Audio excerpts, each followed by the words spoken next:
introduction of the EuroSheep project by Pierre-Guillaume Grisot, who is the EuroSheep project coordinator, and he's in France.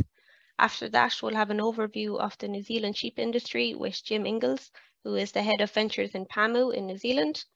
Then we'll have a set of 3 interviews with farmers in New Zealand. So starting off with Jack Cox, who's a merino sheep farmer in the South Island, followed by Paul Schuler, who's a sheep, goat and cow dairy farmer in the North Island, and then Nathan Houghton, who's a commercial meat sheep farmer in the South Island. And we'll have a quick short break, followed by another set of 3 interviews. The first is Aaron Gilmore, who's a dairy sheep farm manager in the North Island. Then we have Alan Hislop, who's a sheep, beef and deer farm manager for a PAMU farm in the South Island. And then Anthony Shepherd, a dairy sheep farm manager again in the North Island. After this, we'll have a Q&A session where we'll ask and answer questions from each country. And then there'll be a short conclusion again by Pierre-Guillaume. Perfect. Do you want to start, Pierre-Guillaume?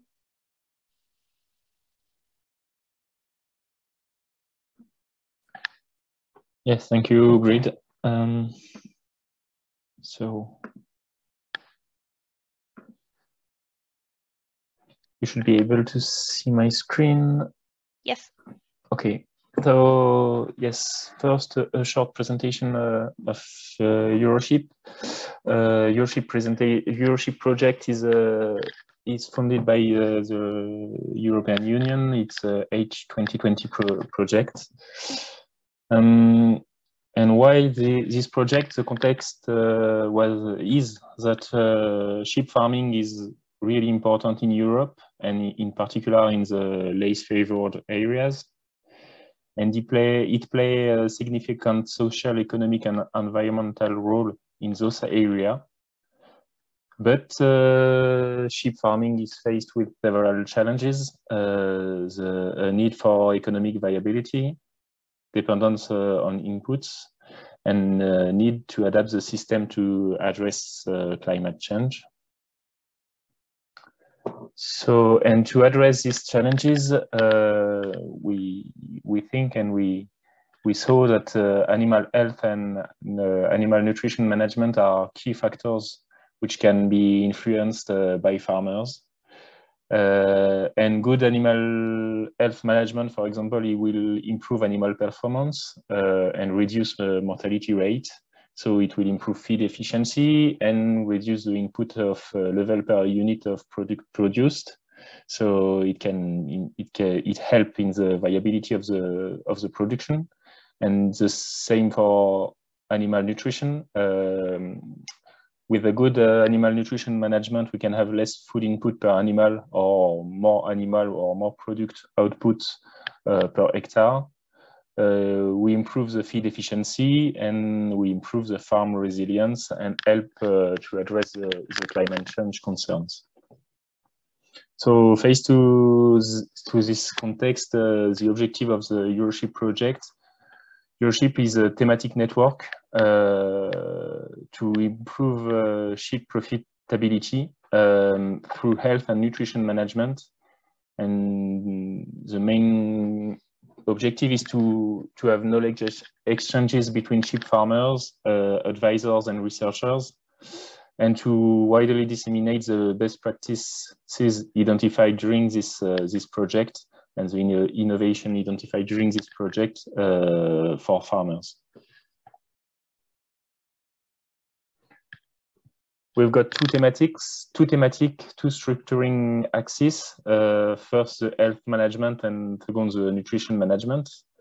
But within those two axes, we've got a multidisciplinary approach. We share practices around labor, economic aspect, grazing, etc. So yes, there is a multidisciplinary approach within those two axes.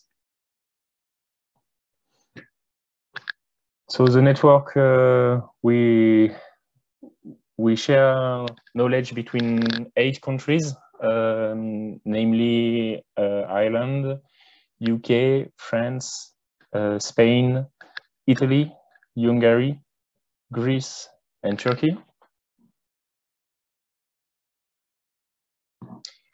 And EuroSheep is built around 6 different steps. The first step was to identify the end user needs.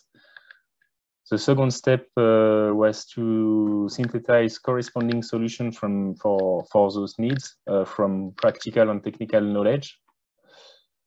Then step 3, the prioritization and selection of solutions which are suitable for the different for local contexts.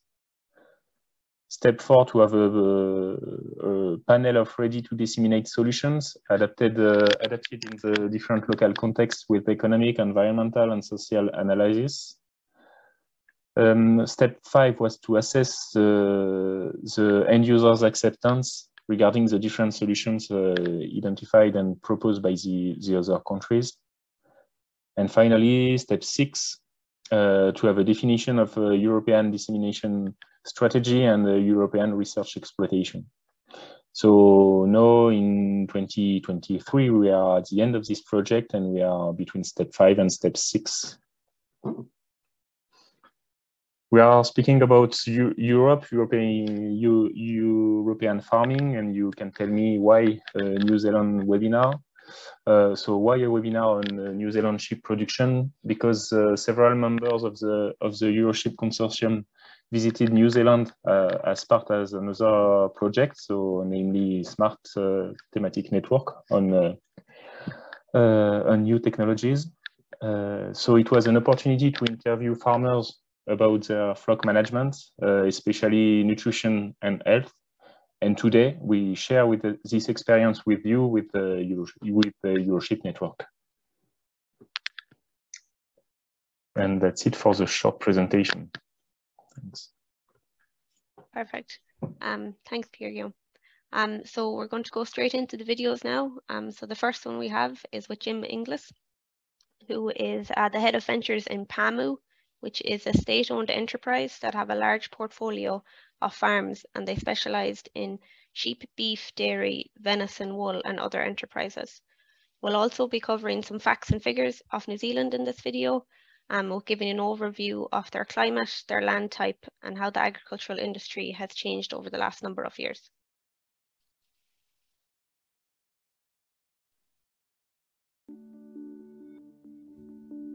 So I'm Jim Inglis, I'm Head of Ventures at PAMU, Farms of New Zealand. I've been with the company for 15 years now. I'm lucky enough to work with our genetics farms where we breed our rams, our stags and our bulls, and I work closely with Focus Genetics, which is a subsidiary company of PAMU. And I work with our industry partners, so the research organisations and others in the country.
So the sheep industry in New Zealand, it's changed a lot over the last 50 years.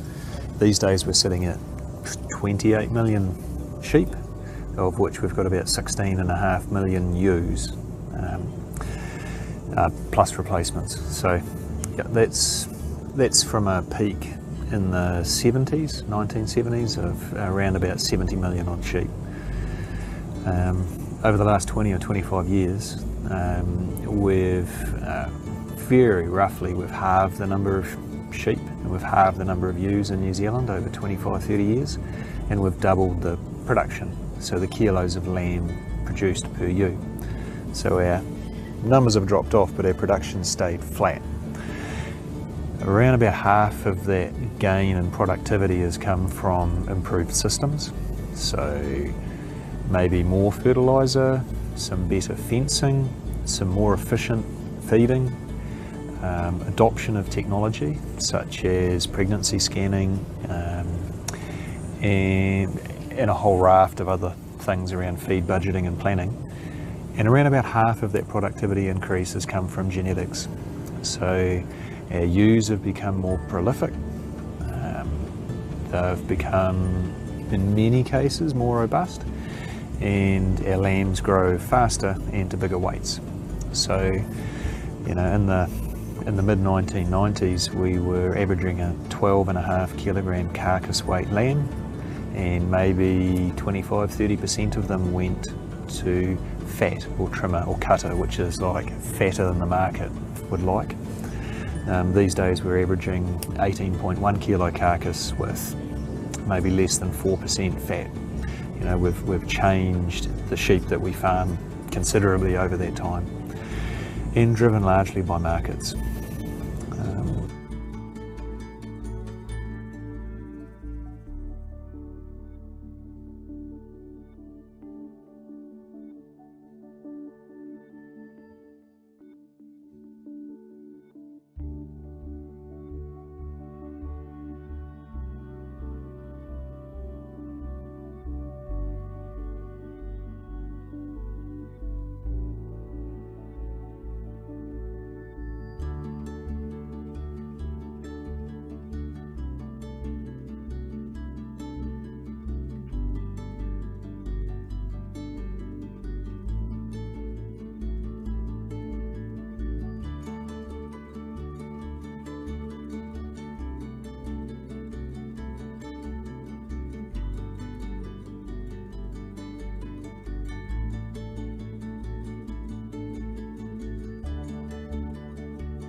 We're a state-owned enterprise and we're a farming business.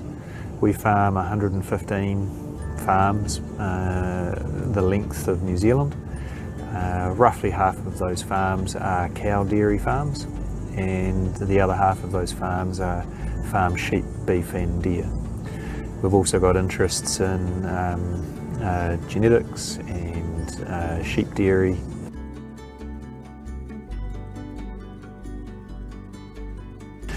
So sheep farming at Pamu, and which is representative of New Zealand, is all meat sheep farming.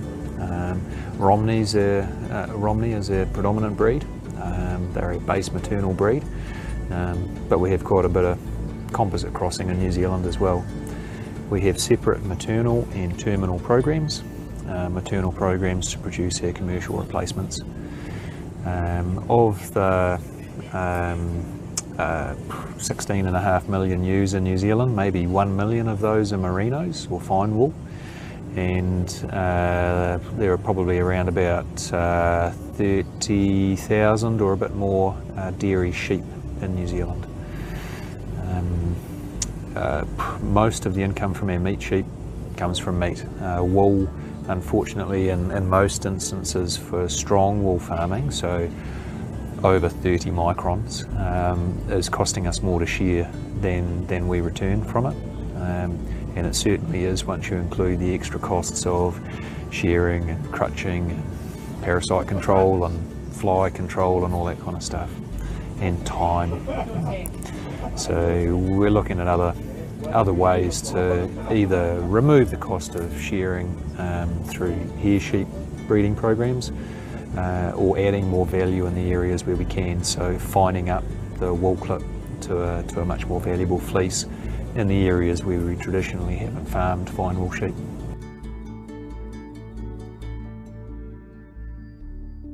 So particularly in the North Island, in the warmer warmer parts of the country, and when it's warm and wet, facial eczema is it's a unique issue that we struggle from, and it's a fungal toxin issue that affects the livers of sheep. So we can breed, and we have successfully bred facial eczema tolerant sheep over the last 35 years. So that's a unique one. We struggle with internal parasites like most of the world, worms. We have homunculus, which is, as you know, a parasitic worm, and that's an issue more in the North Island than the South. But as we're finding our climates changing and shifting, we're finding that those pressures are shifting south. Traditionally, we've had a much easier time farming sheep in the south of the country because those challenges have been less. Across the whole country, we have significant challenge from pneumonia as well, and we don't have the same methods of control for that we do with, say, facial eczema for breeding, or for anthelmintics for parasite resistance, for parasites. So that's one of the big challenges we've got to try and do something about.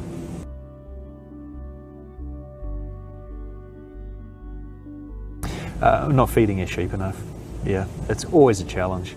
We've got with our farming systems where the climate can be fickle, and the variation in pasture grown, from one spring to the next, or from one summer to the next, can be huge. And we've got areas of the country where we can go from growing 25-30 kilograms of dry matter a day to 10 over a period of a couple of weeks when things dry out, and that makes it really hard to balance that feed supply and demand.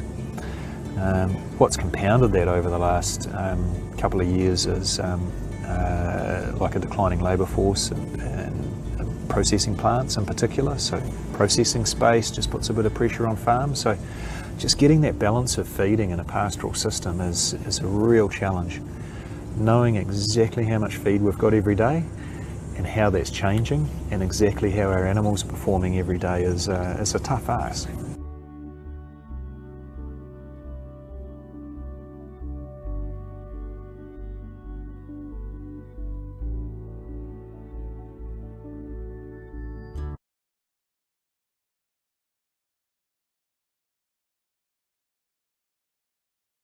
Perfect. So that's our first video done, and just to remind people about the interpretation feature, so to click on the globe and select your language if you want to use it, and also that the Q&A is open throughout the whole webinar, so you can start sending in your questions now and we'll answer them at the end. So we're going to get into our series of tree farm interviews now. The first one is Mount Nicholas Station. So this interview is with Jack Cox, who is a merino, wool and Hereford beef farmer. He's farming with his wife Kate on her family farm, and as their main focus is wool production from their sheep, it's interesting to note that on this farm half their flock is made up of castrated males that are kept solely for wool production for a number of years, as these wethers can survive on harsh terrain due to their low maintenance requirements once they are fully mature. So we'll go into that video now.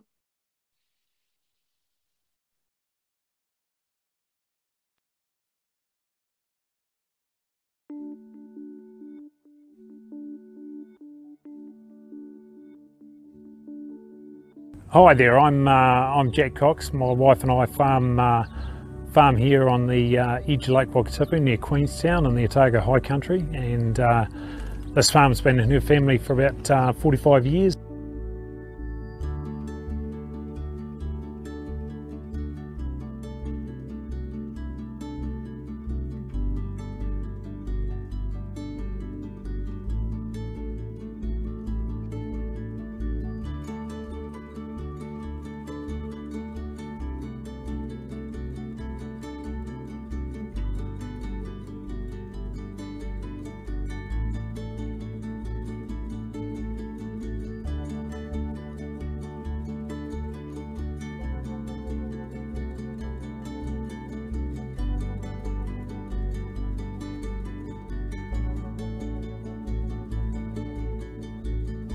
We run the business, the farming business, with another couple in an equity partnership, and we rent it off her family's family trust. And we're running about what we would call 35,000 stock units, so that's about 29,000 merino sheep and 2,100 Hereford cattle. And the merinos are primarily for wool production, and the Herefords are for beef production. So we've got about 6 or 8 of us, some of us part-time working on the farm, and that's a range of roles from stock manager. Kate, my wife, looks after the business. I look after the technical and the maintenance side of things, and then we've got various staff who work with us.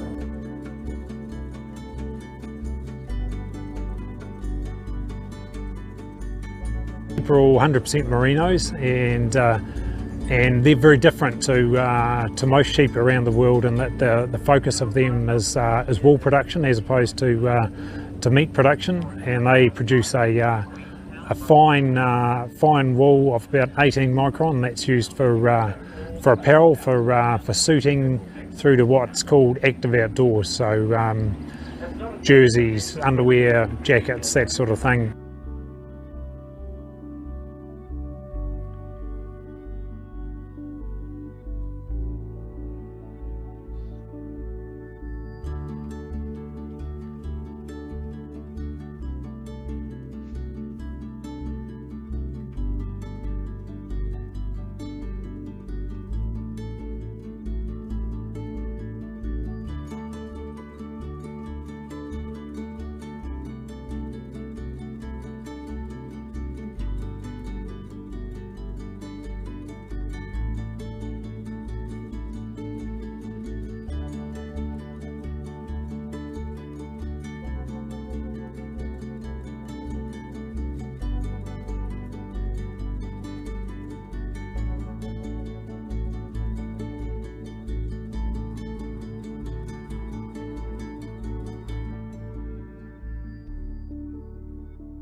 So wool production is the main focus as opposed to lamb production.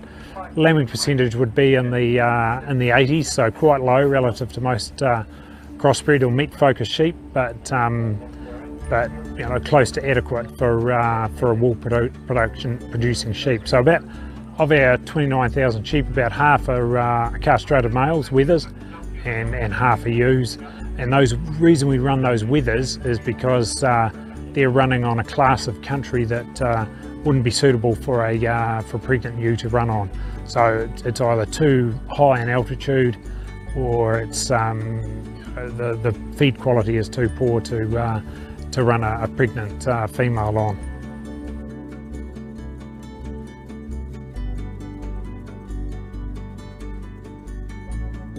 Of the whole property, it's about 36,000 hectares, and about 6,000 hectares of that is got improved pastures, so mostly a cocksfoot clover mix. So of the 6,000 hectares which is oversown, so by oversown that's got improved originally European style pasture species, so that's mostly cocksfoot as the grass, and then red and white clover, and that's interspersed with native scrubs and native grasses as well, tussocks and so forth.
are weaned in mid to late summer, sort of around the end of January, early February. And the cull lambs that we're not keeping for wool production, they are taken through one winter, shorn in early spring, and then grown for about a month, and then they're sold store.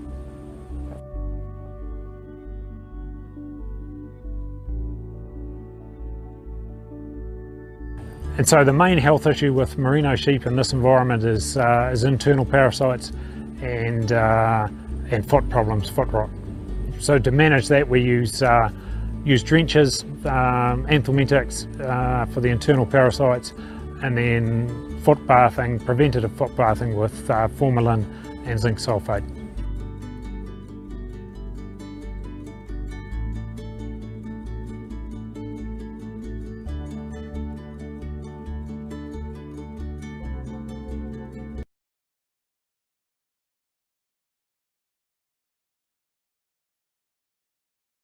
Perfect. So that was our first interview of today, and I hope everybody found it interesting. It's very different to what we see in Ireland and similarly across Europe anyways. So our second farm interview is with Paul Schuler, who, again, it's a really interesting farm. He farms 3 separate cow, goat and sheep dairy enterprises with his brother Kevin on their family farm. The 3 dairy enterprises are run independently, but they are all on the same block of land. And this will allow them to increase or decrease numbers in any 3 of their dairy systems in line with milk price fluctuations or increasing costs for any of the systems.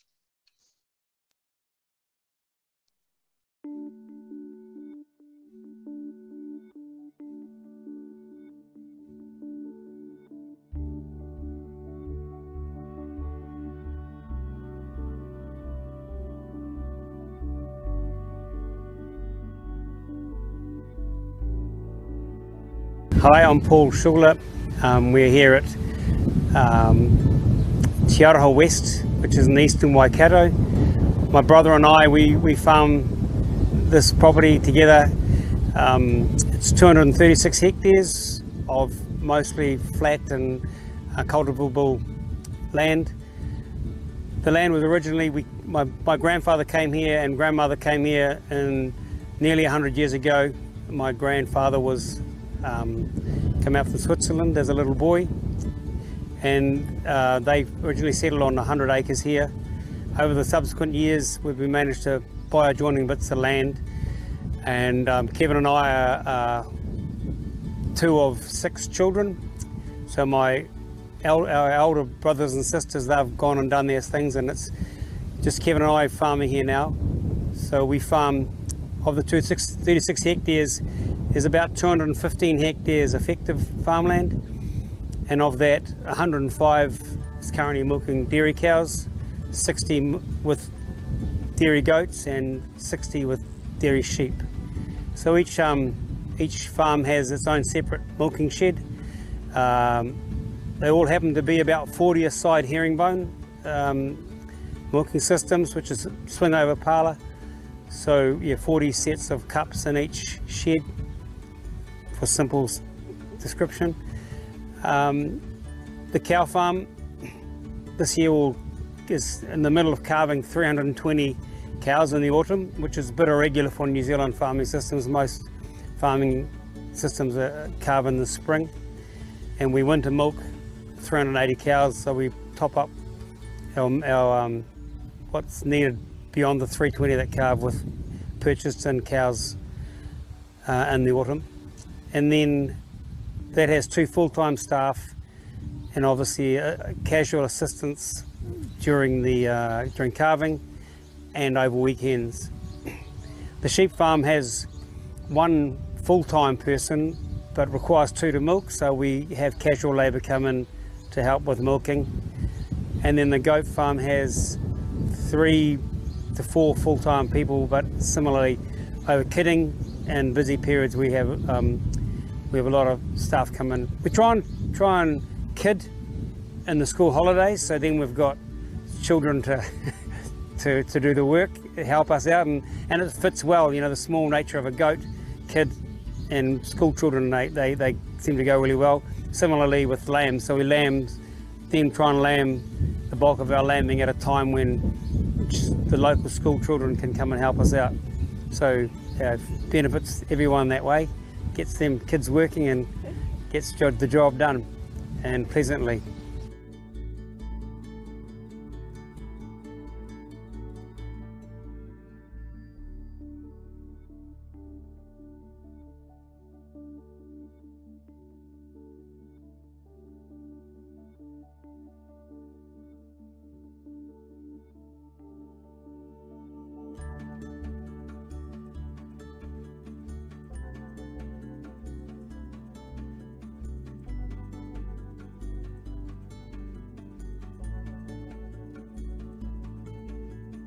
We're closely connected with Maui Milk and their Southern Cross genetics program, which is based off a Lacone sheep breed. So attempting to have a sheep based on the Lacone genetics that adapts really well to New Zealand circumstances.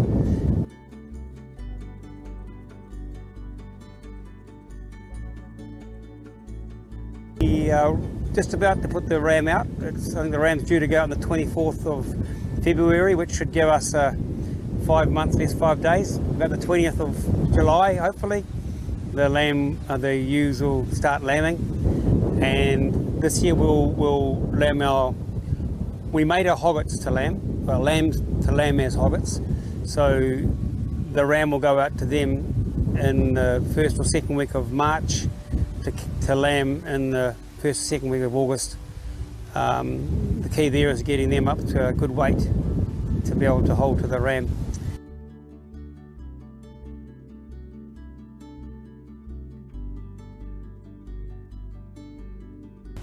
So all Lacone this year. Previous years we've just mated the ewes we didn't want to keep lambs out of. We mated them to Southdown to give a good mixed breed, putting a good weight on the structure of a Lacone animal, and it proved successful. We managed to grow and sell a few lambs this year in a good period, so it was great.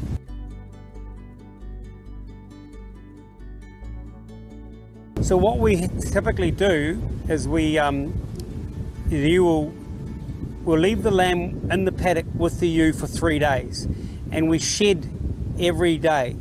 So when we shed, the ewe with lamb stays behind. So our farm is subdivided into paddocks of 2.5 hectares. So we choose our lambing paddocks and we further break them into 3 breaks. So that means that every 3rd day I can empty out a paddock with the ewes and the lambs. So we shed, the ewes and the lambs stay behind, shed the next day, and then shed all the ewes out of that paddock, and then I've got 3 days of lambs. I know those lambs were born between day 1 and 3. And then on day 5, I take all those ewes and lambs out. I take the lambs into a lamb rearing barn, and I start to milk the ewes directly from there. So yeah, so that system works really well for us. The ewes are so maternal, they'll stay with the lamb, and then after 2 or 3 days we know the lamb has had all the colostrum and had a really good start, and then goes on to hand-reared system really easily. To the fact that when we bring the lambs in, we actually don't feed them for the first day, and typically we have drums with teats, and typically the next day, if not 60–70% of those lambs have already taught themselves to feed, and they have ad libs, so there's milk available all the time. And so then effectively you only have to teach maybe 30% one day, and then the next day of those over half are ready, and then you'll end up over 4 days none of those lambs will need any further help other than just normal observation and care. So that's based on a ad lib feeding system.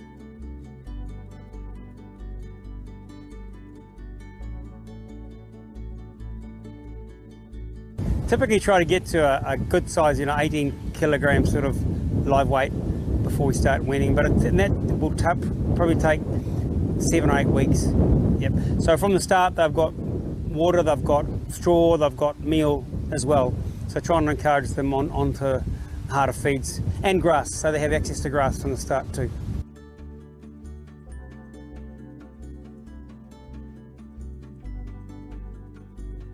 So our milk is paid for on a milk solids basis, being fat, protein and lactose, and so that's a key metric for us to pursue. At the start of lactation we were averaging 2 litres ewe and per day, and at about 18%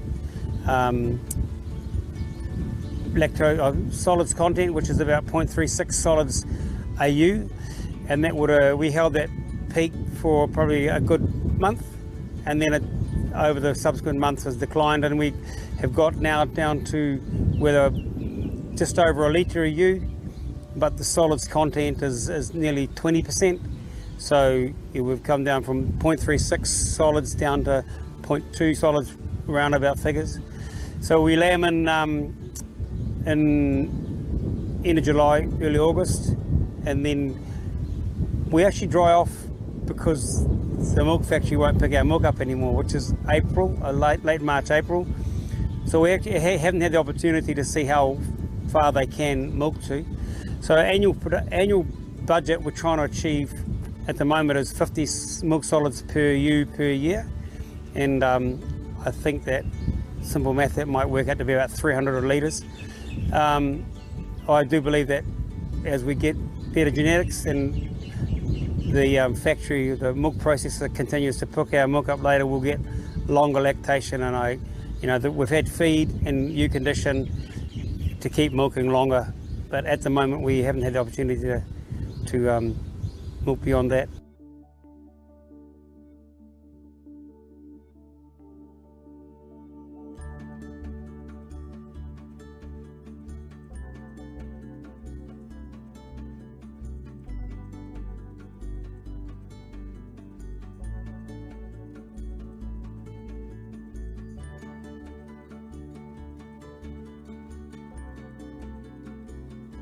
So last year we scanned, we mated 840 ewes, and of those 14 did not get in lamb, and the lambing percentage for the ewes was 206%. So that was really good. Had obviously a lot of twins. In the lambs, the hogget lambs, we mated 400 and 320 got in lamb, so 80 that didn't get in lamb, and they actually, their lambing percentage over the whole lot was 106%, but I think of those that got in lamb was 130%.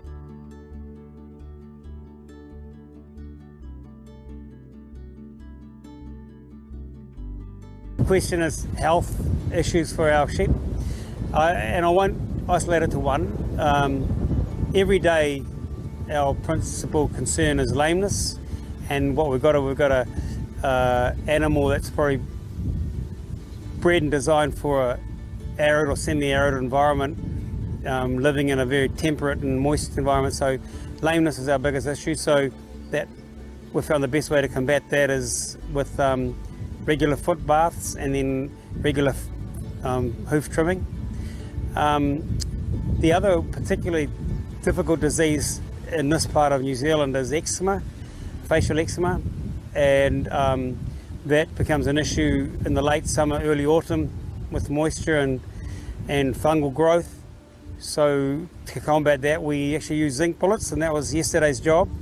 So I'm still a bit sore, having wrestled 840 odd sheep, and but that, so eczema is a nasty, scary disease for us to manage, but it's manageable through, we'll use zinc bullets for our herd.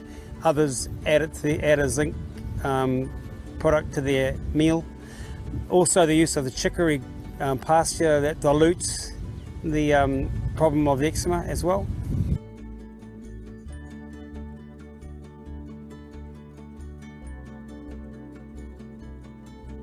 Grass, just a mixed sward grass, ryegrass, clover, but also trying to get it diverse, whether there's some red and white clover, there's some chicory comes through from our crops, and if we can maintain it, plantain. So I don't really see, if something's green and they'll eat it, it's not a weed, so I'm happy with that. So I think a diverse sward is really important. We've also really for many years focused on, if we feed our soil and feed our microorganisms in our soil, and that gives healthy grass, and that's the basis of good farming for us, is healthy, nutrient dense grass.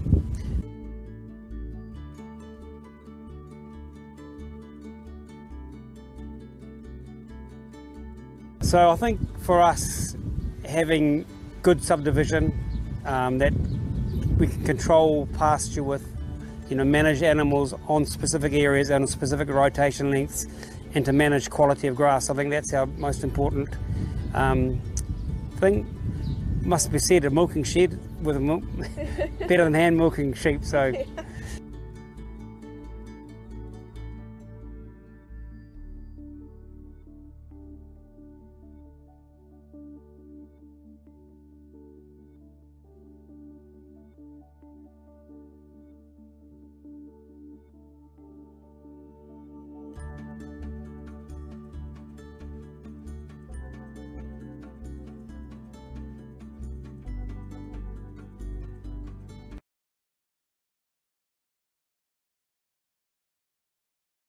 So the next one we have is a commercial meat farmer called Nathan Howden. So he breeds over 3,000 commercial ewes, and he also has a pedigree Texel flock and also a flock producing a number of hybrid rams that he has for sale and also for lease. Nathan aims to have a large amount of lambs drafted for slaughter at weaning from pasture only, so there's no concentration in the diet. So we'll just play his video now.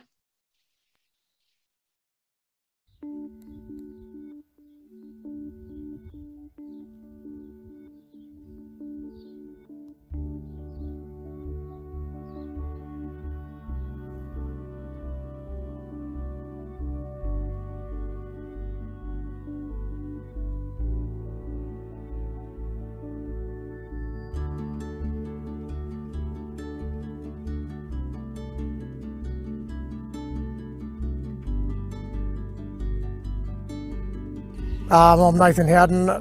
We live at Waikirikiri, West Otago, New Zealand. We farm, what have we got, 380 hectares, 3,900 ewes, 1,150 hoggets.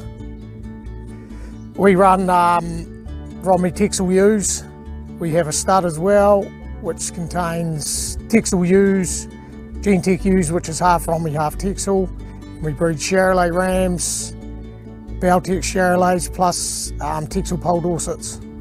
We sell rams first week in December. We sell about 110 rams a year, plus we hire rams out as well.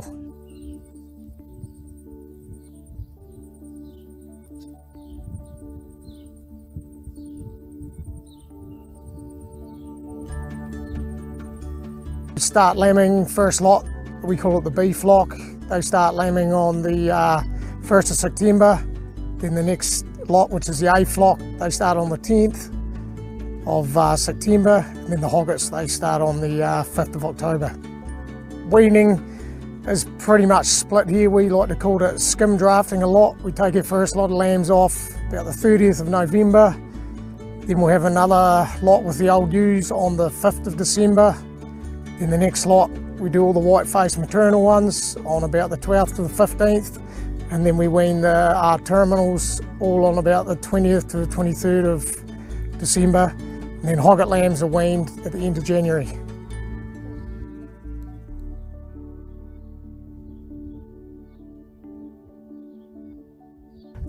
Usually looking at anything from 17.5 to 18. This year we've been 17.4, but we've got away 1,800 off mum, which is, I think, is pretty impressive for an operation. And hogget lambs, we had 300 hogget lambs this year, and we got 190 of them away, which is 63%. And yeah, I haven't heard what they killed, but they were taken at 40, so they should be pretty good.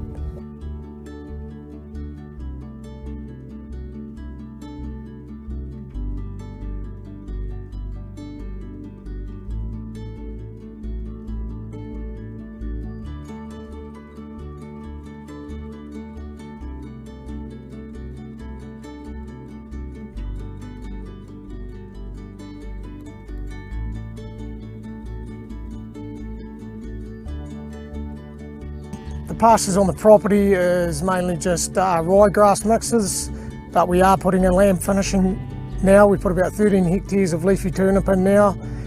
That's kicking a lot of goals for us now. It's bringing our lamb mean kill date a month forward now, and it's just giving us more options.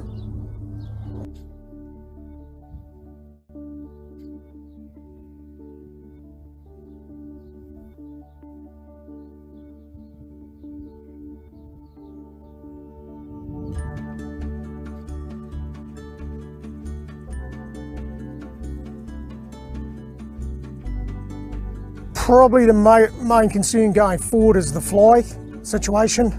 It's getting quite bad down here now. We've got to be quite proactive and on the case about it. Apart from that, everything else seems to be pretty good.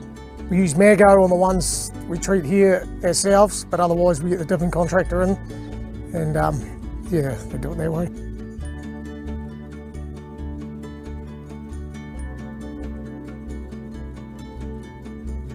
The farm gets selenium and cobalt flowing on every year. We're always testing for the vets every year. They come and test their levels, but everything in the last few years have been really good. And we use bio-start blocks from Livestock Supplies, which has got all the minerals and that in it as well, so they get them when they start going behind electric fences in the winter time.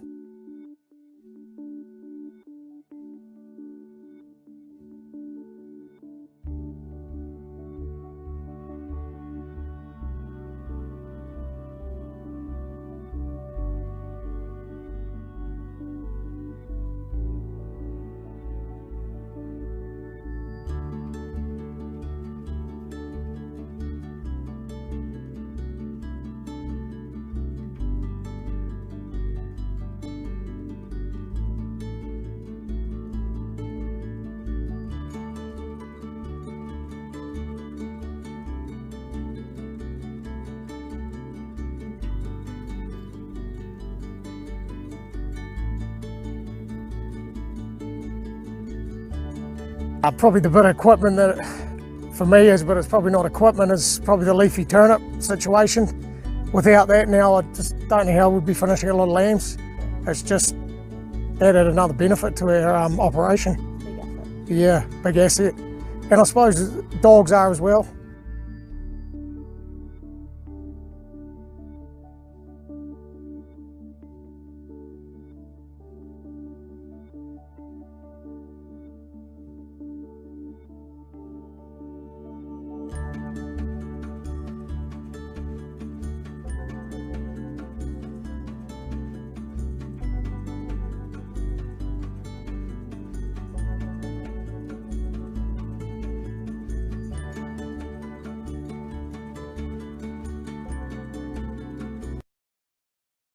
Okay, so we'll start the second session now. So our fourth farm interview of today is with Aaron Gilmore.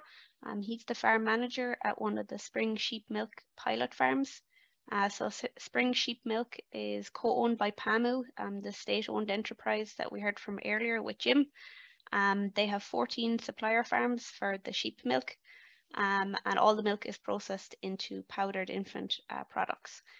Their farm also connects breeding data for their genetics program, and Aaron will give you an overview of their production on their farm now.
Hi, I'm Aaron Gilmore, farm manager at Spring Sheep Milking Company, located in Cambridge in the North Island of New Zealand.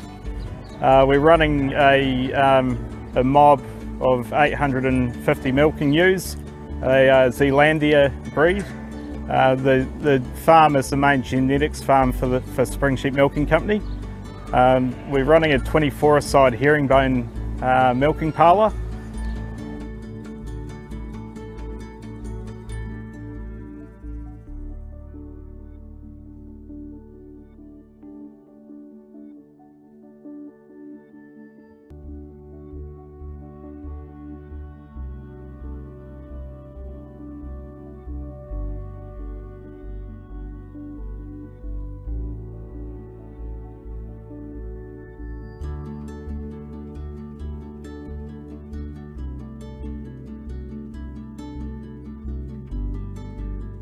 We have 2 full-time staff and then 2 job share casuals, and I also have casual milkers as well, so it is a big operation. We do have a lot more staff on during the lambing period. Lambing on this farm is quite intensive. All the lambs are pulled off mum at 2 days old, and then they're taken into the lambering unit where they're trained onto automatic feeders.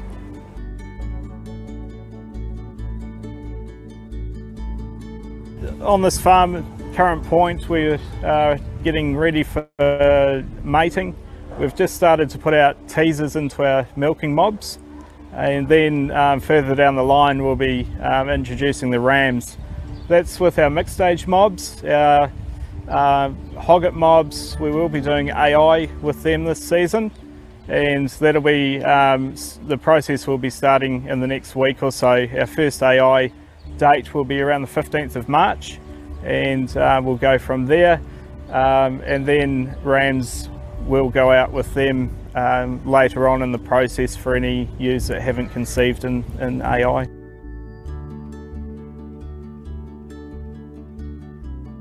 So lambering system on Monavale, the ewes all lamb outside, which I find is really good for them.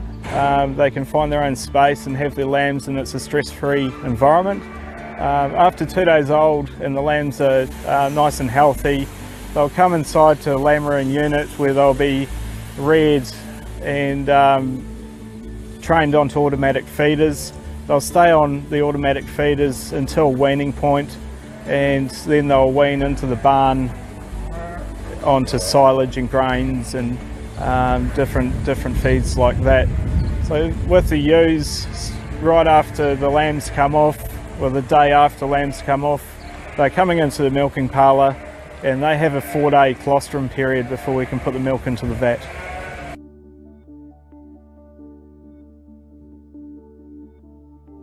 We do finish the lambs here. We have ewe lambs and ram lambs on farm, and the ram lambs all of the lambs go through a genetic selection process, so they all get tissue sampled when they come into the barn at 2 days old. So all the data goes to our genetics team, and they work out the animals that we want to keep for the future.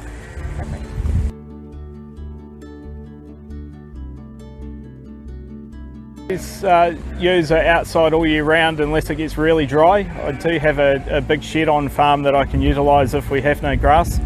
The main aim really is to keep them outside. We're grazing 55 hectares, and that includes around 13 hectares of chicory. So the milkers are on chicory overnight, which seems to work really well, and they eat a lot more of it, and then they're on grass during the day. When the grass is growing at a rapid rate, I am mowing in front of the sheep, so they're eating mowed grass, and the food intake seems to be a lot higher compared to letting them into a paddock and just letting them eat what they want.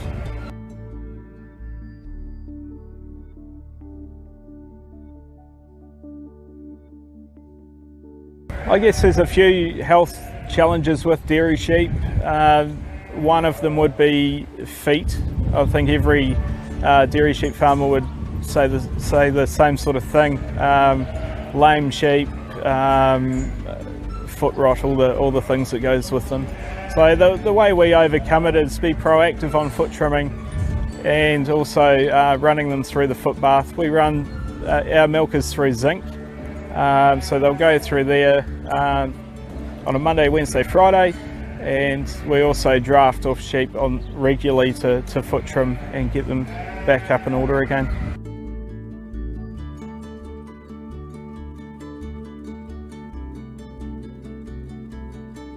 Well, the most nutritional challenge on farm this season has been grass quality.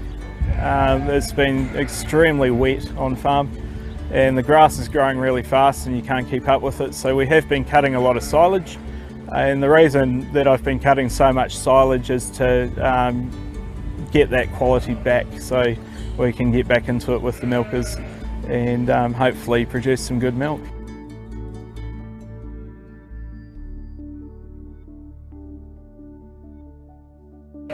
Piece of equipment I couldn't do without farm is a hecton that we use for foot trimming that we tip the sheep over with, because my back's no good for that anymore.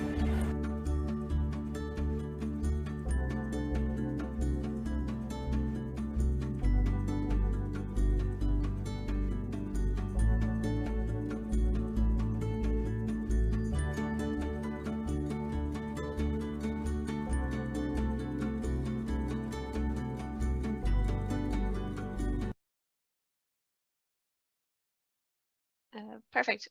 So our second last video of today is from Alan Hislop. He's the farm manager of Ayr Creek, which is also a farm which is owned by PAMU, the company that we heard from Jim Ingalls. This farm runs sheep, beef and deer. And interesting to note, you'll get the figures on how many of each animal is on it, but there's only 2 full-time staff. And they bring in contractors then for activities such as shearing, tailing of lambs and harvesting of crops, etc.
Hey, I'm Alan Hislop, manager of Ayr Creek Station in Northern Southland. We have 2,500 Romdale ewes that go to terminal Texel.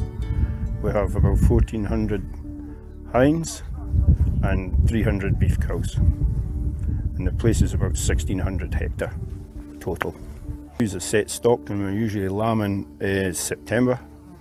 Lambs are weaned after Christmas and New Year, so we had weaning was a couple of weeks ago, and we took lambs straight to slaughter off a mum from there, which were about 18 kilos carcass, and the rest we'll pick away and try and get rid of. We might have to drop weights depending on how dry it gets.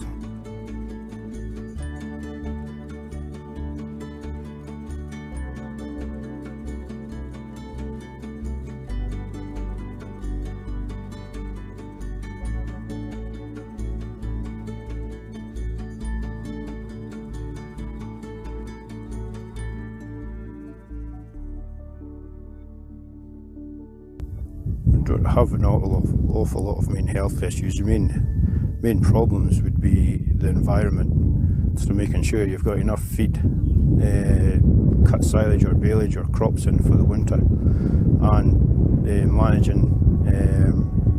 managing dry seasons like it is at the moment.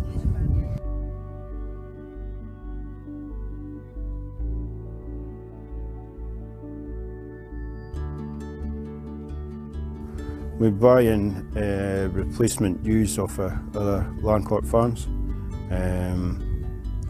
They're all quarantine drenched onto here, and they're stood off pasture for about 48 hours.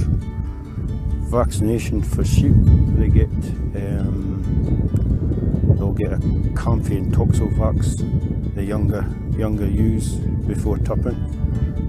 They'll get an iodine injection for goiter as well, and they'll get the top off of the 5-in-1 vaccination. That's the main ones.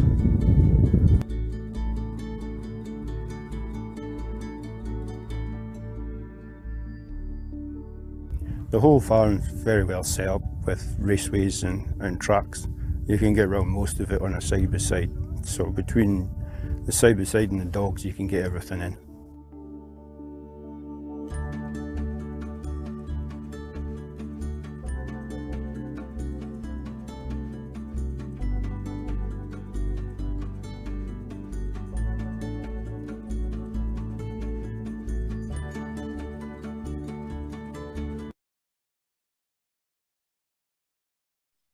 Perfect. So just to remind everybody that when the videos were taken, this was early February, which is the equivalent to about late summer in New Zealand. So that's why in the back of that video in the South Island, you can see it's very dry conditions. So they're the opposite to us in terms of season. So this is our last video that we're going to have today. And it's an interview with Anthony Shepherd. He's the farm manager at Waikino Station, also in the North Island. It's a state-of-the-art dairy farm which is owned by a company called Maui Milk, which was set up in 2014 and now has a network of 13 milk suppliers in the North Island. Similar to Spring Sheep Milk, they're mainly producing milk powder, and they've been exporting it to China since 2015.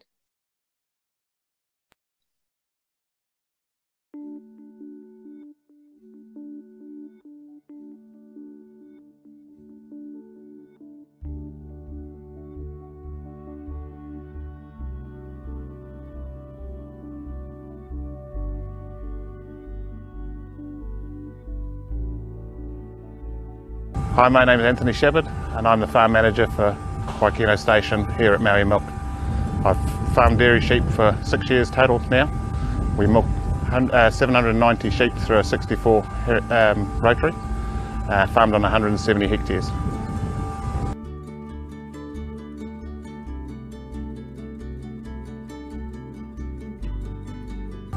Our breed here is Southern Cross, which is a mix of Lacoon and East Frisian, Awasi and a few other breeds mixed in.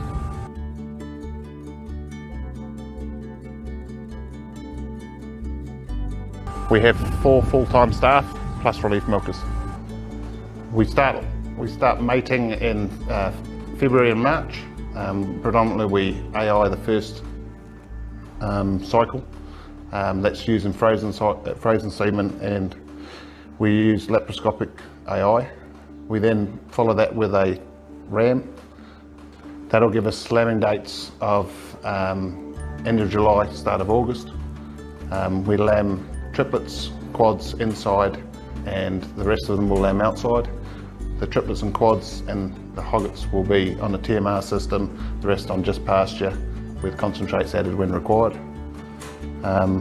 When the ewes have lambed, their lamb stays on the mum for 2 to 3 days. And then this year we are looking at rearing them on an external site, but in the past we've reared them all on farm using whole milk powder.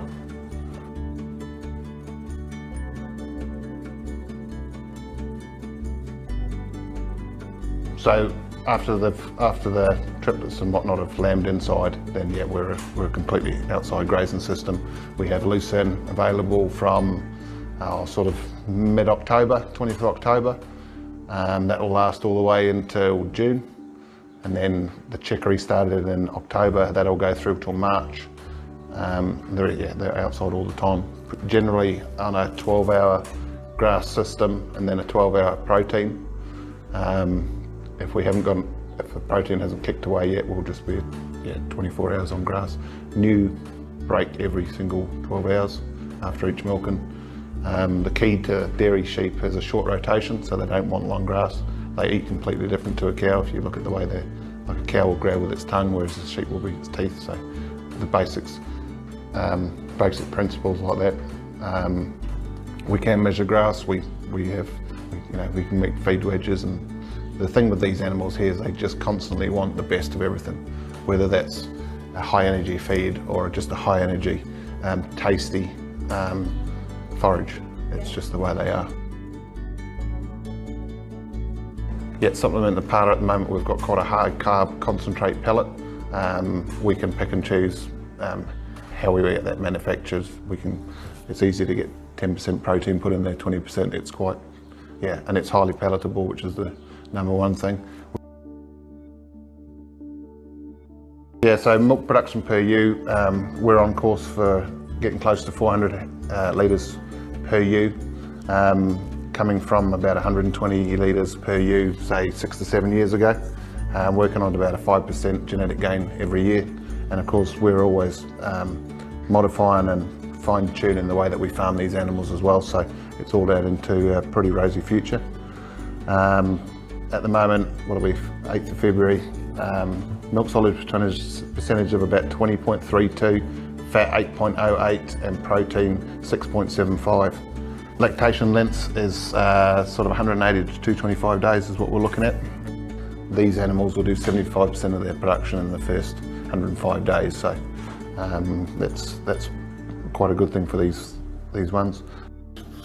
Switch to once a day. You have to remember we're our own farm, but we're also a milk company that basically teaches the industry how to do it and helps them along their way. So we wanted to prove this year that if you went once a day earlier than, say, your bog standard, that you could still get an economic return on it. The ewes would still milk pretty well off it, and so far it's working. There are its challenges like cell count and a few things like that, but generally it looks like it's going to work pretty well. The dry and off strategy is we don't use any antibiotics. As a previous dairy cow farmer, I never thought you could do this, but we basically go to every other day milking, and then even out as far to every third day milking should they require it. Restricting their feed is the most important thing, and yeah, we still offer them water and things like that. There's no little tricks like that. On pasture, just restrict their diet, and if you really think you're struggling, just put some straw in or something, just high fibre, low energy. Biggest health threat on this is probably still pneumonia. Yeah, there's still a lot of ewes that have got pneumonia, historic pneumonia, and it just takes one check for it to come out. At this time of year, probably fly and probably mastitis, now that we've gone to once a day, is probably our main risks. Fly is an interesting one though, because compared to a typical commercial sheep farm, we see the animals up close and personal once a day, normally before Christmas twice a day, so we can we've got a pretty good handle on that. We're not having to catch sheep outside and things like that. Okay. The difference is between us and a commercial sheep is we can't use the products that they can, so for us here it's just a case of just simply shaving off the area, hosing it down, removing the maggots, and then we just put antiseptic spray on it. That's basically all we can do, and then you've got the fleece master for prevention after that.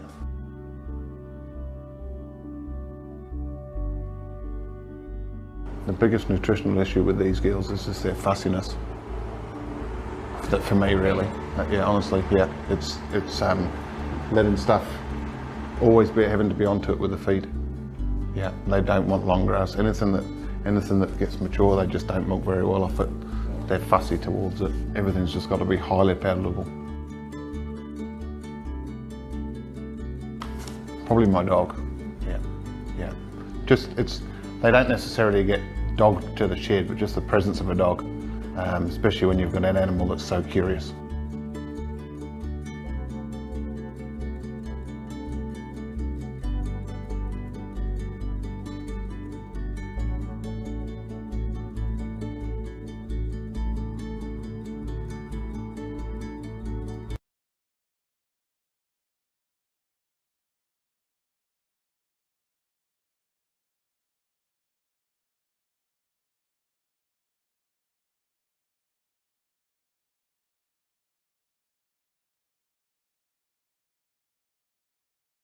Perfect.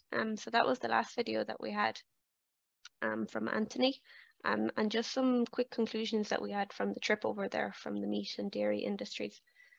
So you can see from what Jim spoke about, sheep productivity has increased dramatically in the last 30 years, even though the national flock has declined and almost halved, but output has only slightly decreased, and that was due to their higher carcass and productivity from ewes.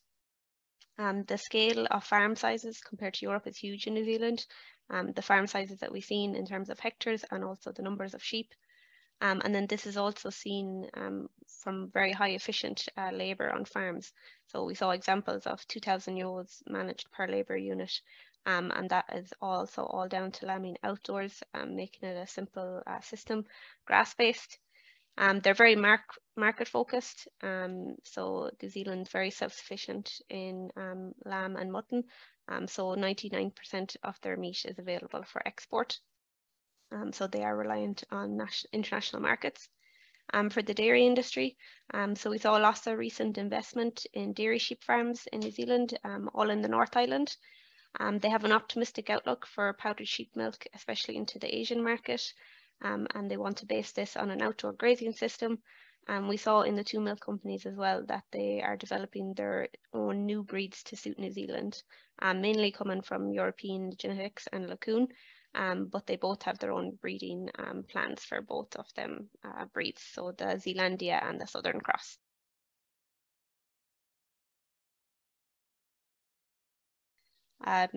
So for the first question, I think we were going to go for Spain, if there's any questions from Spain.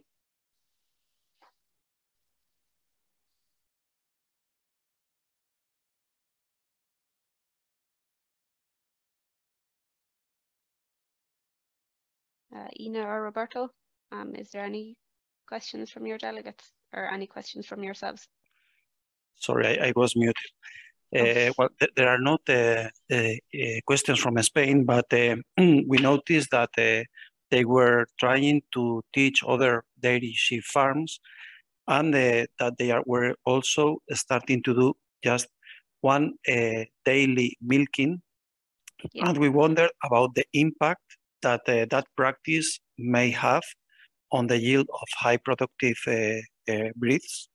If they notice some experience, or if they have any project, any research on that? Yeah, so the last video that we seen with Anthony in Maui Milk, so on Christmas, that's generally when they start going to once a day to start the drying off process. And what they do there is they'll milk every second day for a couple of days. And depending on the yields of the ewes, they might go to every third day, just to make sure that the risk for mastitis is reduced. But the main focus when they're looking at dairy yields is to get the highest yields in the first, I think 100 days. I think it was 70% in the first 100 days. And then after that, that it drops down.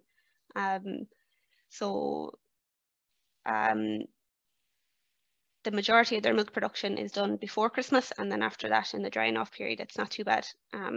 It does drop off slightly in the once a day system, but as we saw from Paul Schuler as well, that the solids will increase in the once a day. So the milk solids, and that's what they get paid on, it doesn't impact it as much as they would have thought. So I hope that's okay. So we'll go to France then for the next question. Yes, read one first question.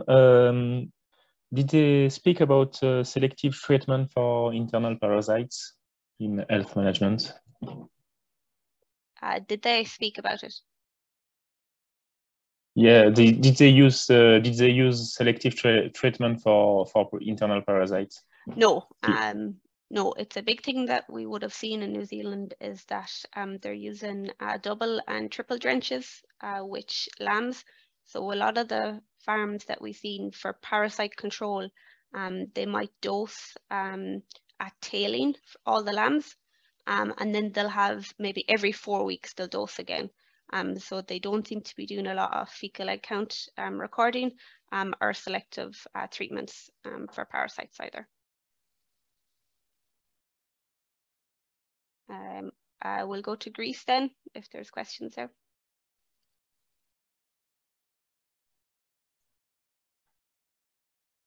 Yes, for the time, okay, there is no question. Just waiting. Okay. Do you have any questions, Christina, or will we skip? No, this is what I said. Okay. I will come back if there is one. Okay, thanks. Hungary, Renata, is there questions from Hungary? Can you hear me, Brid? Yeah. Okay.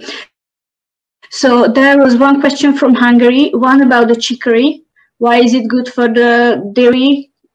And the other question about the Sonder cross. Do we know anything about how many lines and so on?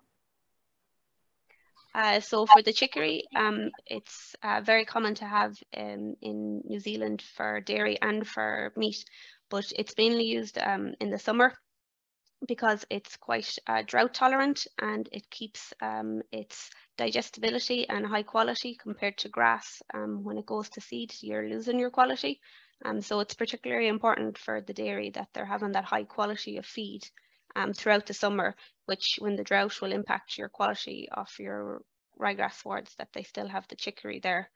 And another thing that they found important for the chicory was for the facial eczema. So the facial eczema, that is a big health issue in New Zealand. It's caused by spores from a fungus that is in the base of dense swards in humid, so warm and moist conditions, usually in autumn. And because the chicory sward isn't as dense, you're less likely to have that fungus there. So it's also there's a health benefit or a less of a risk of developing facial eczema. So the facial eczema, when the sheep ingest the spores from the fungus, they have liver damage, so that will have huge productivity effects. And can you repeat the second question, Renata, on the Southern Cross? The second part of the question about the Soda Cross. Do we know anything about the breeds? How many lines? So the Southern Cross, so originally Maui started this and they brought in Lacoon genetics from France and they crossed it with Coopworth, which is a common meat breed in New Zealand, to try and get that hardiness and the outdoor grazing abilities. And then after that, they mixed it with Awasi and East Frisian. And now they have those lines developed that it's considered its own breed. But it would be relatively new, considering that Maui only started in 2014, so it is relatively new. Is that okay? So the next one, Tim in Ireland, do you have a question?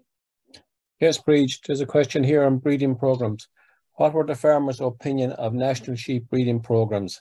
Are they used throughout the industry, and what is the focus of the breeding program? For example, prolificity, mortality, days to slaughter. You can help me answer this one, Tim, as soon as you were there too. But the main breeding programs that we've seen were from the 2 dairy sheep farms. So Maui with their Southern Cross, and they're recording a lot of traits, and then they're selling the genetics and their replacements and rams to their suppliers.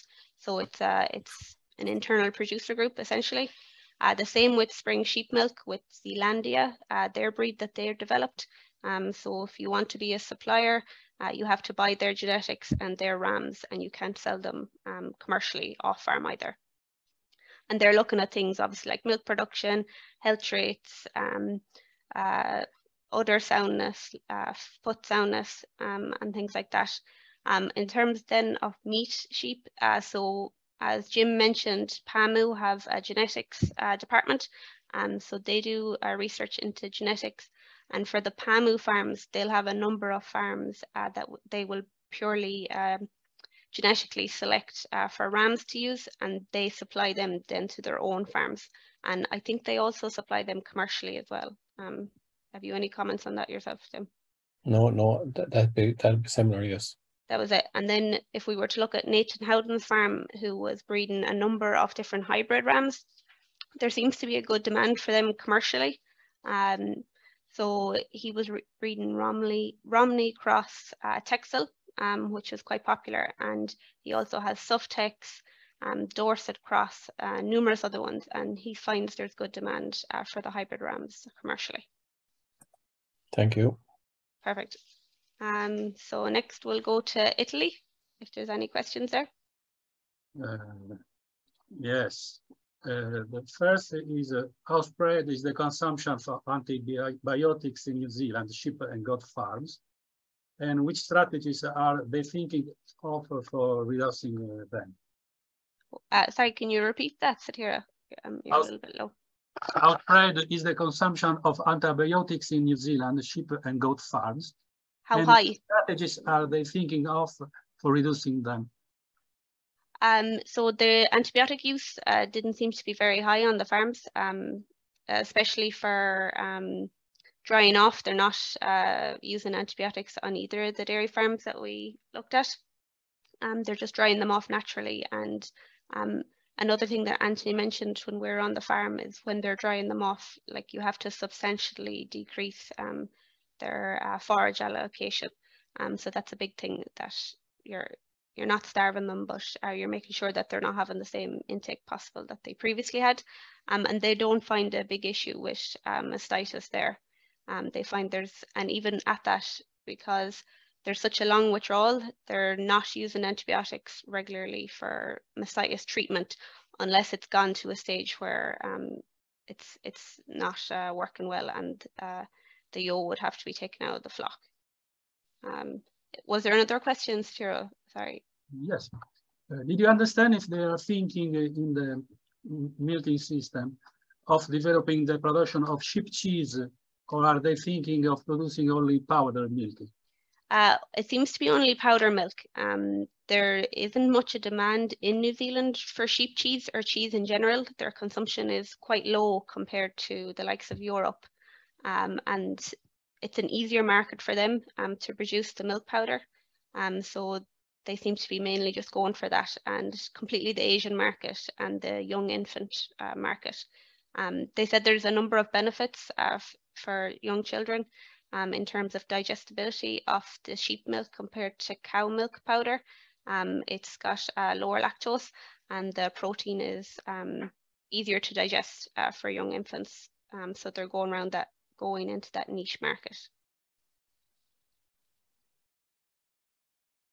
Is that okay? So we'll go to Turkey next. If there's any questions there.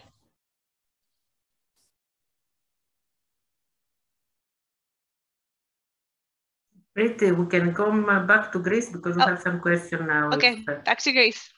Go ahead. No, it says okay. So we're coming back. Yes, there is, in fact, two questions. The one is regarding the lambs. It seems that artificial feeding, or we understood wrongly, artificial feeding is not practiced. And what is the special feeding or some nutritional protocol for the lambs until weaning? And the other question concerns the synchronization protocols that are using, because in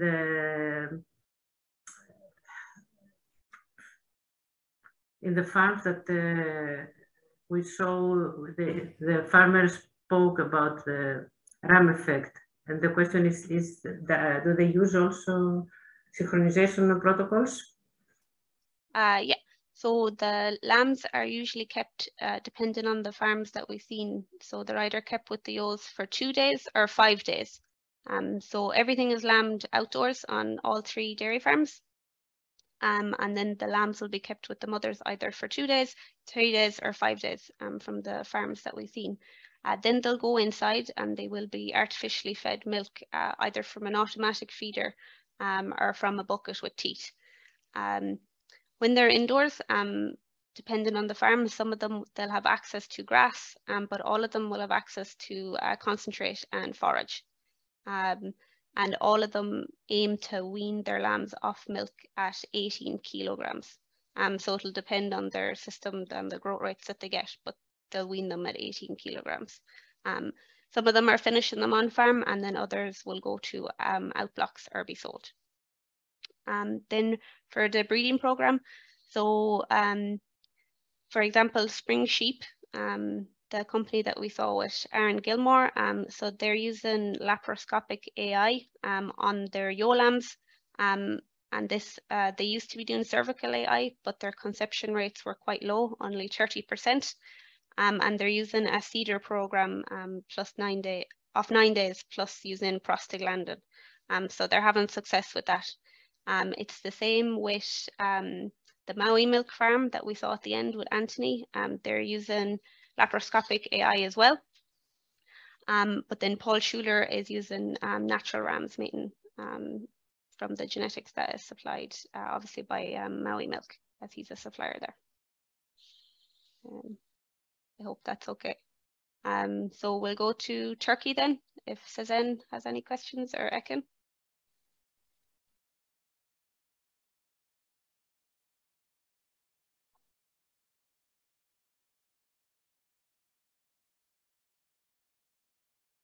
Have we anybody from Turkey?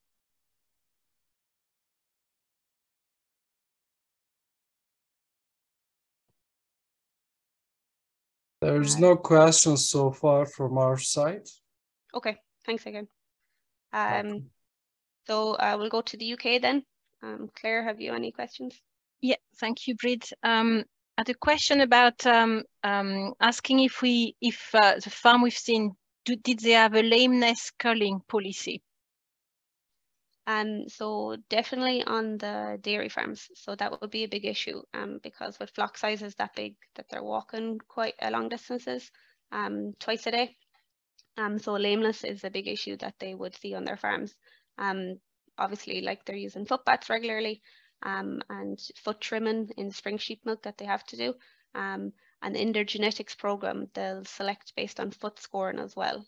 So not only would it be culling on lameness, but also on foot scoring and selecting replacements based on that. On the Merino farm, they didn't mention it. They do foot bath, but it didn't seem to be a big issue because that farm is so extensive. Them sheep actually aren't seen that often.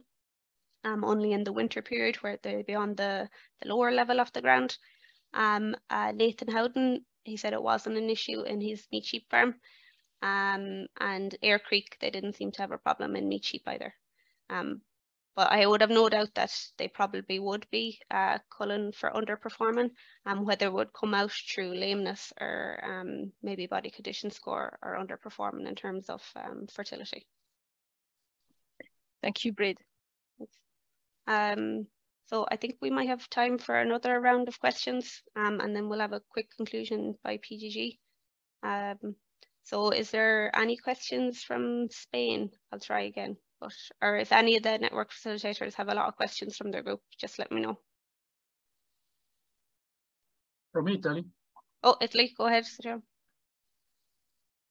Do they use digital or IT systems to manage farms?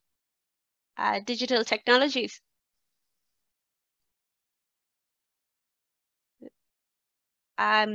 Yeah, so the trip that we were on was the Smart Thematic Network, looking at PLF technologies. So that is the reason why we wanted to see what they were using in New Zealand, because the scale is so big over there. We thought that they might have, they might use it more often than us compared to Europe and the smaller farm scale. But we actually saw very little technologies apart from the dairy farms. So Maui Milks, they're one of their pilot farms with Anthony. That was a state-of-the-art dairy farm. So they had the 64-unit rotary. They had EID scanners on the way in, and they could feed each individual ewe to yield. They had automatic weighers and drafters. They had EID scanners that they could use when they were tagging lambs. Really good high tech. The high tech that they also had, similar to Nathan Howden, they had an automatic pasture measuring device, so that could help manage their grassland management. Similar spring sheep milk, they had really good high tech in their parlours, EID scan on the way in and milk recording. They had a really good database that actually connects up with their supplier farms as well, so they can pool all the data together if they had similar tech on their farm, and it helps with their genetic selection. But then if we were to look at the likes of the Brino farm that had 29,000 sheep, they had basically had no data. They found no data recording. They found it too expensive for the number of sheep that they were running. Because it's also in a rural isolated location, they had very bad signal. So the data recording that they're doing for wool production, they manually do it themselves on a Excel program. They didn't think it was worth investing in a computer program. So yeah, it was interesting to see that there wasn't much data uptake. And another thing to note is that EID tags are not mandatory for sheep in New Zealand. So that also hinders the uptake of EID technologies as well. Have we any more questions from the group? Yes. Okay. From France, a question regarding the dairy sheep and the mortality rate for lambs with this early weaning. Do you know the average of the mortality rate? I don't think I have the figures for the dairy. In general, for the outdoor lambing for meat sheep is usually quite high in New Zealand. The national average is about 30%. But the likes of Nathan Howden, who is a very progressive farmer, he's down at 15%. The dairy farms would be significantly less. Initially, all of them started with lambing indoors because it cost so much to invest in the genetics that they had in 2015 that they really had to make sure everything lived. But now they've moved to outdoors, and they actually said that their mortality rate has gone down and they've less health issues, especially with pneumonia in lambs. So sorry, I don't have an exact figure. I don't know, would Claire or Tim, they were both on the trip, would you have any figures for the dairy? No, I can't remember either, Brit, for the dairy. I don't think. Yeah. Unless Tim remembers, but I don't think so. Rach, we have a question from Ireland. Do any of the flocks use vaccination to control foot rot? No, nobody mentioned it actually. But there was a common issue across all the farms that they find it hard to get a supply of vaccines and certain anthelmintics and doses in New Zealand because the demand for these are quite low, even though that they have quite a huge sheep population. It might be to do with their location, but there seems to be an issue there. And an anonymous person has asked a question: what is the amount of concentrate in the dairy sheep diet? So it varies at the start of lactation and during the dry period, but Maui are quoting 300 grams a day, so 150 at each milking. I think Paul Schuler was 800 grams a day, depending on the time of year and lactation, and I can't remember from spring sheep milk. Thanks. Renata, do you have a question? Yes, there is one question from Hungary. There is a lot of grazing field we can see in the video. Is it any method New Zealand farmers prepare from the climate change or the effect of the climate change, the rain? On the grazing system? On the grazing system and the sheep breeding system. So I suppose, yeah, the use of chicory and that in the summer is a big issue, or it's not, it's a big asset that they have to have for forage in summer. And also we saw on Nathan Howden's farm for finishing lambs, he was sowing leafy turnip, which again, when the forage value of his grass wards reduce during drought, that he has that feed bank there of high quality leafy turnip that is really good for finishing lambs on. So I suppose that's what they're focusing on there, to have a more drought tolerant sward as a backup. They definitely would get, well, compared to Ireland, they get a lot more drought than us, and there's more drought in the south compared to the North Island as well.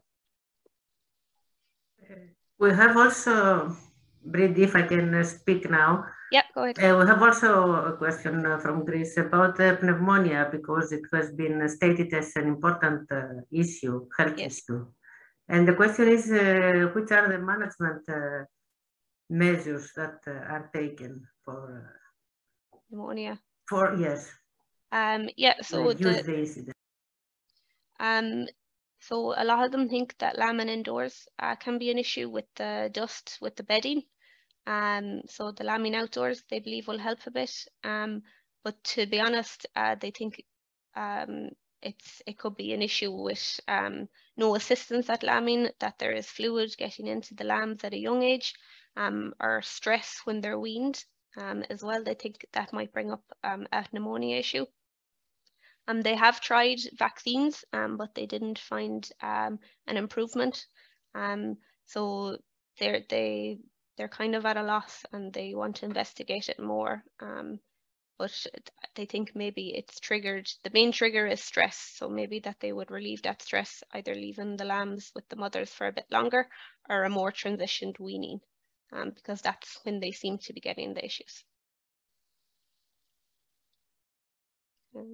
Reid, there was another question in English, so I don't know if it's from Ireland or from the UK, but it was about the milking time. So they were asking what was the milking time for the 790 sheep in the 64 rotary, which I think is the last farm we saw.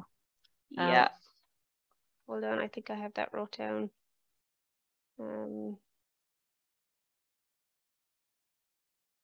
I think it's so it's 2.3 minutes milking per ewe. They do one tour of the rotary, and that's it. So for the whole flock, it takes about 2 hours. Thank you. Perfect. I think we'll leave it at that. Pierre Guillaume is going to just finish with a conclusion from the project. But thanks everybody for attending and for your questions.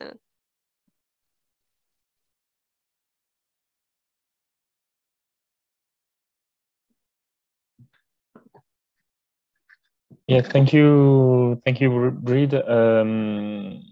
Just a short conclusion to tell you that the EuroSheep production are available on the EuroSheep website. You can see here and in the social media account. The video will be available on the EuroSheep YouTube channel, at least in English with subtitles, so you will be able to have the subtitle in the different languages of the project after. So don't hesitate to come back to the EuroSheep YouTube channel later. I would like to thank everybody for the participation, for the questions.